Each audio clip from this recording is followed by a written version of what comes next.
Martins falando ao vivo conosco. Atenção, começa neste momento a fala pública em defesa a Jair Bolsonaro. Temos Flávio Bolsonaro falando. Vamos ouvir.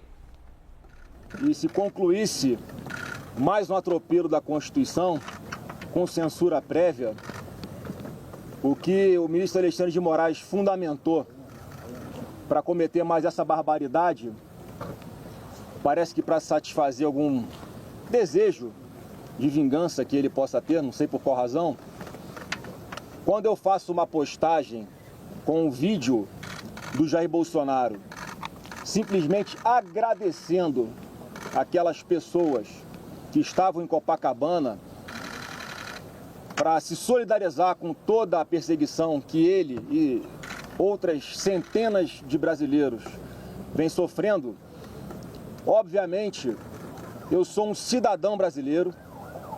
Por acaso estou senador da República, portanto, eu teria o meu direito de postar qualquer coisa que eu quisesse nas minhas redes sociais, uma vez que a medida cautelar do Alexandre de Moraes dizia respeito a que Bolsonaro não falasse sobre o processo dele.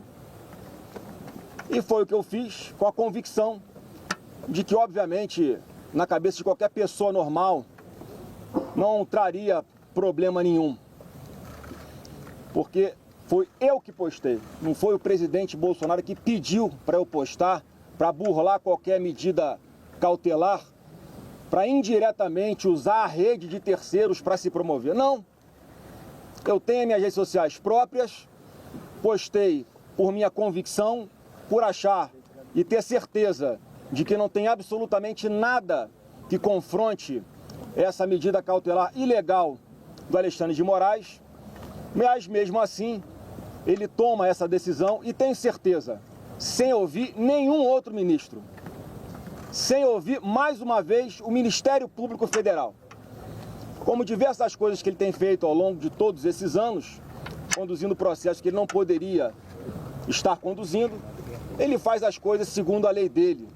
E a nossa lei existe não é para proteger os bons dos bons, é para proteger os bons dos maus. E fico, obviamente, triste como filho, mas isso dá muito mais força para cada um de nós que está aqui hoje, para continuar lutando pelo resgate da nossa democracia no Brasil.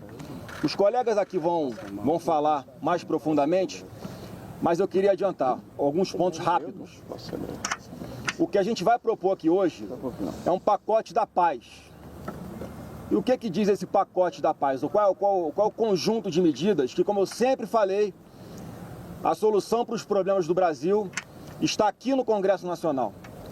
Então o que nós vamos propor, o líder Rogério Marinho vai aprofundar, é anistia ampla, geral e restrita, porque já passou da hora de o Brasil virar essa página, ainda mais após essas denúncias de ontem. Uma continuidade do que vinha sendo feito em matéria jornalística por Glenn Greenwald e Fábio Serapião. Agora, o outro jornalista, Michael Schallenberg, dá continuidade àquilo que foi absorvido de material do celular do ex-assessor direto de Alexandre de Moraes, o Tagliaferro. E diga-se de passagem, muitos de vocês que estão aqui hoje, a muitos de vocês foi oferecido esse material. E a todos, aos que foram oferecidos esse material, se negaram a fazer por medo do Alexandre de Moraes.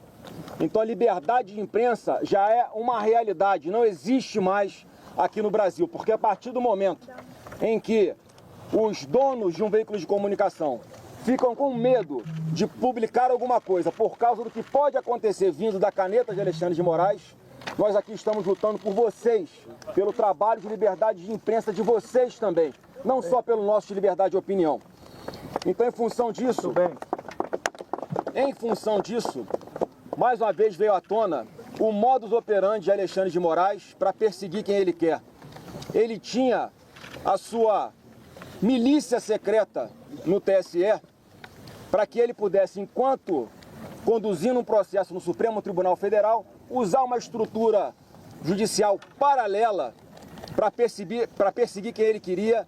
Estou me referindo aos atos do 8 de janeiro, quando ele, para determinar quem ficava preso ou quem seria solto, dava uma ordem completamente extraoficial, fora do processo, portanto não há devido processo legal, nesse caso do 8 de janeiro, para que quem estivesse com algum símbolo, como bandeira do Brasil ou uma blusa amarela, deveria ficar preso.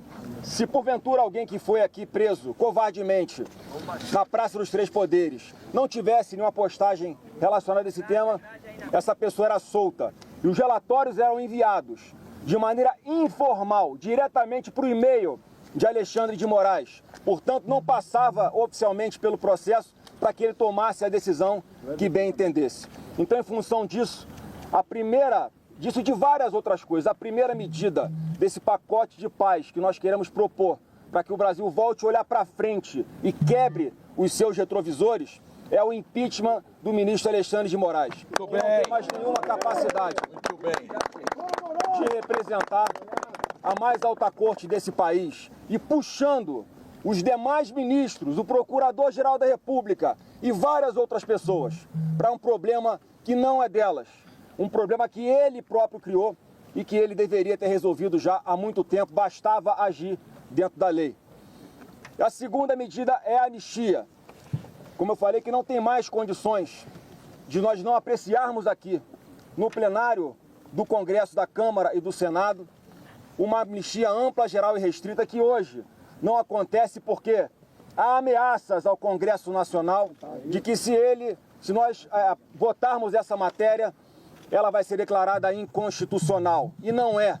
É uma competência privativa do Congresso Nacional e nós temos que resgatar a independência dos poderes. Portanto, é uma exigência nossa que se paute a anistia ampla, geral e restrita.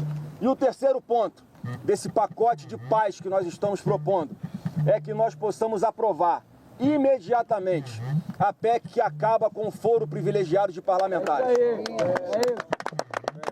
Porque toda a jurisprudência do Supremo foi alterada para manter Bolsonaro lá. Esse é um ponto. Michel Temer e Lula foram julgados aonde? Na primeira instância, como deveria estar acontecendo com o presidente Bolsonaro. Mas há ali uma articulação para que se mudasse esse entendimento. E a outra razão para que nós devemos aprovar essa PEC imediatamente é porque isso não pode mais continuar sendo usado como um instrumento de pressão sobre deputados e senadores que acabam tendo que, muitas vezes, não fazer aquilo que é obrigação deles, porque podem sofrer algum tipo de ameaça em função de processos que estão no Supremo. Portanto, é fundamental que isso volte para a primeira instância, porque é uma exigência já de toda a população, da maioria da população, e eu tenho certeza que essa iniciativa em especial vai ter o apoio maciço, majoritário, esmagador de todo o Congresso Nacional. Então, é o que eu queria dizer. Líder Rogério Marinho, por favor.